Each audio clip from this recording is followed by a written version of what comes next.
ఇప్పుడు కులం అనగానే ఇప్పుడు ఎప్పుడైనా కూడా హిందుత్వం గురించి మనం ఎక్కడైనా మాట్లాడినా బేసిక్గా రిఫ్లెక్షన్ లాంటి ఛానల్స్ అరే మనం అందరం ఒకటే కులాన్ని పక్కన పెట్టండి, హిందుత్వం మనం అందరం హిందువులము, ఒక తాటిపైన నడవండి, కలిసి ఉండండి, సంఘటితం అవ్వండి అని మాట్లాడుతున్నప్పుడు దీని గురించి సపోర్ట్ చేసే వాళ్ళు మాట్లాడరు. కానీ ఎవరైతే వ్యతిరేకిస్తారో అంటే వేరే మతాలకు సంబంధించిన కొంతమంది వ్యక్తులు పెట్టేటటువంటి ఫస్ట్ కామెంట్ ఏంటిది అంటే, అరే మీ ఇంట్లో అమ్మాయిని తీసుకెళ్ళి వేరే ఇచ్చి పెళ్లి చేయి. నేను అదే చెప్పబోతున్నా, నీకు అదే చెప్పబోతున్నా. అనే ప్రశ్న మొదటిగా వస్తుంది సార్. అంటే పెళ్లి అనేటువంటి పర్సనల్ చాయిస్ రా నాయన. నీకు అదే, yes exactly you're right, exactly you're right. పెళ్లికి నీ కులానికి నువ్వు లింక్ సంబంధం ఏంది? సంబంధం ఏంది? ఇప్పుడు నువ్వేదో ఆశయం కోసం నీ కూతురుని తీసుకుపోయి పనికి వాళ్ళని నడికిస్తావా? ఇస్తారా? కామెంట్ కావాలి అంటే అసలు దీని ఖచ్చితంగా నీకు అదే నేను అక్కడికే రాబోతున్నా. Please please. ఇంతకుముందు ఒక కులంలో నుంచి ఇంకో కులంలో వివాహాలు చేసుకునే దానికి అంగీకరించేవాళ్ళు కాదు. కారణం ఏంటి? ఇప్పుడు ప్రతిదానికి ఒక కారణం ఉంటుంది కదా. చిన్నప్పటి నుంచి అమ్మాయి ఈ కులంలో ఈ కుటుంబంలో ఆ ట్రెడిషన్కి అనుగుణంగా పెరిగి ఉంటుంది. వాళ్ళ ఆహారపు అలవాట్లు వేరే విధంగా ఉంటాయి, వాళ్ళ జీవన విధానము వేరే విధంగా ఉంటుంది. కొందరు ఇప్పుడు చాకలి వాళ్ళు ఉన్నారు, రేవుకు పోయి ఉతుక్కొని వస్తారు. వాళ్ళకు సిస్టము చిన్నప్పటి నుంచి అలవాటై ఉంటుంది. ఇదే బిడ్డ ఇంకొక వృత్తిదారుడి ఇంట్లోకి వెళ్ళింది అనుకో, అప్పుడు పరిస్థితి ఏంటి? ఆ అమ్మాయి కెన్ షీ సస్టైన్ దేర్? అవును, చాలా కష్టం, ఇబ్బంది పడుతుంది. అందుకు కుల వివాహాల్ని వద్దు అన్నది. అర్థమైందా? అండ్ ఇప్పుడు ప్రేమ వివాహాలు లేకుండా ఉన్నాయా? భారతం అంతా ప్రేమ వివాహాలే. అవునయ్యా, నేను ప్రేమ వివాహం తప్పని చెప్పట్లే, ఈ కులాంతర వివాహాలు కూడా తప్పని చెప్పట్లే. వాళ్ళు ఇష్టపడి అడ్జస్ట్ కాగలిగితే ఏ వివాహమైనా సరి అయిందే. వీటన్నిటికంటే కూడా వాళ్ళ ప్రేమ ఎక్కువ, దానికోసం ఏదైనా చేయగలుగుతామనే భావన ఉండగలిగితే. ఇక్కడ ఇంకొక ఇది కూడా ఉంది. ఏదా ప్రేమ? సార్ ప్లీజ్ చెప్పండి, మీరు చెప్తే. ఇద్దరు వ్యక్తుల మధ్య ఉన్నది, వయస్సులో ఇద్దరు వ్యక్తుల మధ్య ఉన్నది ఆకర్షణ, ప్రేమ కాదు. Please note this. అది ఆకర్షణే, ప్రేమ కాదు అది. ఆ అమ్మాయిని రైట్, ప్రేమ అంటే ఏందో తెలుసా? పెళ్లి చేసుకోకుండా కూడా ప్రేమించవచ్చు. ప్రేమిస్తున్నారు ఈ మధ్య కాలంలో చాలా మంది.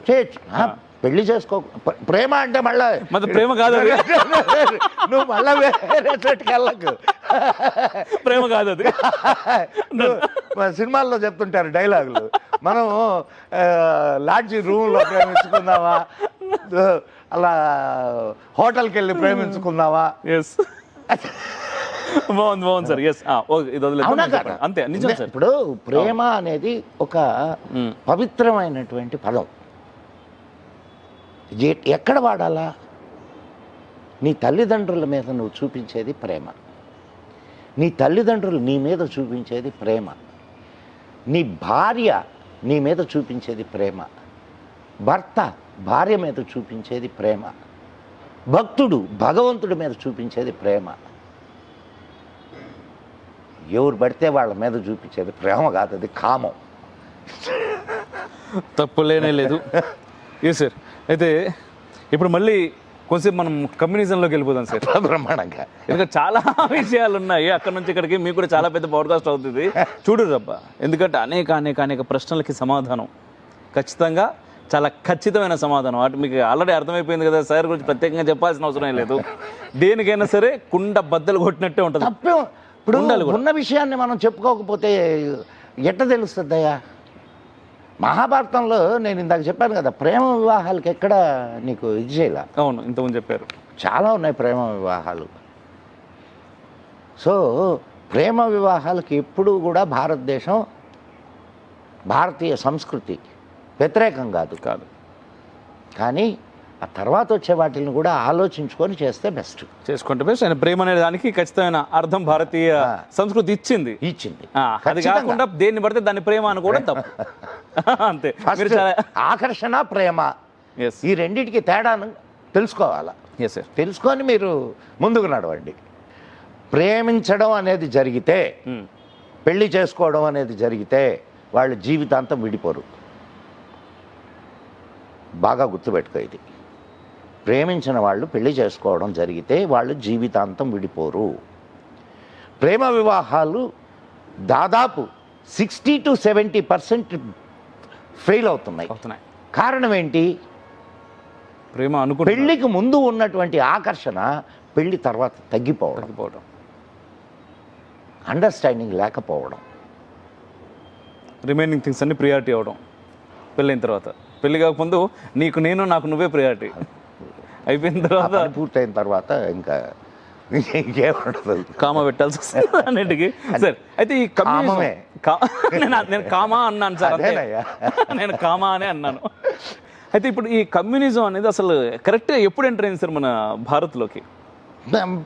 మనకు స్వాతంత్రానికి కొంచెం ముందు. ఇప్పుడు క్విట్ ఇండియా ఉద్యమం దానికి ముందు ఎందుకంటే 1930s లో ఎంటర్ అయ్యింది. ఎందుకంటే ఈ క్విట్ ఇండియా ఉద్యమాన్ని కూడా కమ్యూనిస్టులు చాలా మంది వ్యతిరేకించారు. వాళ్ళు దేన్ని ఇది చేశారు కనుక వాళ్ళకు వాళ్ళ సిద్ధాంతం మీద వాళ్ళకే అవగాహన లేదు. అసలు ఏంటి సార్ వాళ్ళ సిద్ధాంతం? ఇప్పుడున్న సిద్ధాంతం, ఇప్పుడు మీరు ఎంతకుముందు అన్నట్టుగా ప్రజలు ఎక్కడ పడితే అక్కడ గుడిసెలు వేయడం, దాంట్లో 4 గుడిసెలు ఇళ్ళు తీసుకోవడం. నీకు ఇంకొక విషయం చెప్పమంటావా? ఈ దేశంలో నువ్వు జాగ్రత్తగా, అంటే ఇప్పుడు ఉందో లేదో మరి నాకు తెలియదు, కానీ ఇంతకుముందు వడ్డీ వ్యాపారస్తులందరూ వీళ్ళే. ఓకే, తండలు అంటారు, తెలుసు కదా? అవును. అంటే 10 రూపాయలు వడ్డీ ఉంటుంది. అవును. ఆ తండల వ్యాపారస్తులందరూ వీళ్ళే ఉండేవాళ్ళు. మేము చాలా దగ్గర నుంచి చూసిన వాళ్ళం వాళ్ళని. అందుకే మిమ్మల్ని అడుగుతున్నాను. అందుకే చెప్తున్నా. ఇంకోటి సార్, వీళ్ళందరూ కూడా అంబేద్కర్ని నెత్తిన పెట్టుకుంటారు సార్, కమ్యూనిస్టులు. కానీ అంబేద్కర్ చాలా సందర్భాల్లో కమ్యూనిజాన్ని వ్యతిరేకించారు అని చెప్పేసి నేను చదివాను. ఎందుకు? అంబేద్కర్ పేరు చెప్పుకొని ఆనందించేటటువంటి వాళ్ళు చాలా మంది ఉన్నారు. కానీ అంబేద్కర్ సిద్ధాంతాలు ఏందో తెలియదు వీళ్ళకి. అంబేద్కర్ ఏం చెప్పాడో తెలియదు. అంబేద్కర్ నిజంగా చెప్పినటువంటి విషయాలు ఒక్కటి చెప్పడు. అంబేద్కరు క్రిస్టియన్స్ని, ముస్లిమ్స్ని అసలు నమ్మేవాడు కాదు. ఓకే, వాళ్ళు ఒక్కసారి మతం మారితే ఈ దేశాన్ని వాళ్ళు ప్రేమించలేరు అని చెప్పాడు ఆయన, అంబేద్కర్. నేను ఇస్తా నీకు. ఓకే. అండ్ ఇంకొకటి, ఈ మన దేశ విభజనప్పుడు కూడా ఆఖరి ముస్లిం భారతదేశం వదిలి వెళ్ళేంత వరకు, ఆఖరి హిందూ భారతదేశానికి వచ్చేంత వరకు విభజన పూర్తయినట్టు కాదు అని అన్నాడు. మాట్లాడమని ఈ విషయాన్ని కమ్యూనిస్టులు మాట్లాడమను, రేషనలిస్టులను మాట్లాడమను, అంబేద్కర్ పేరు చెప్పి. అంబేద్కర్ పేరు మాత్రమే చెప్తారు, ఈ మాటలు మాట్లాడరు. ఎస్, అంబేద్కర్ పేరు చెప్పుకొని రోజు అంటే ఆ పేరు మీద ఆటలాడేటటువంటి జనాలు వీళ్ళు. ఎన్ని విషయాలు చెప్పున్నాడు. నేను ఇస్తా, హిందువులను అనలేదని చెప్పను నేను. హిందువుల్లో ఉండేటటువంటి దీనివల్లనే ఆయన హిందుత్వానికి దూరం అయ్యాడు. కానీ హిందుత్వానికి దూరం అయ్యి ఈ ధర్మంలో నుంచి వచ్చినటువంటి బౌద్ధాన్నే స్వీకరించాడు తప్ప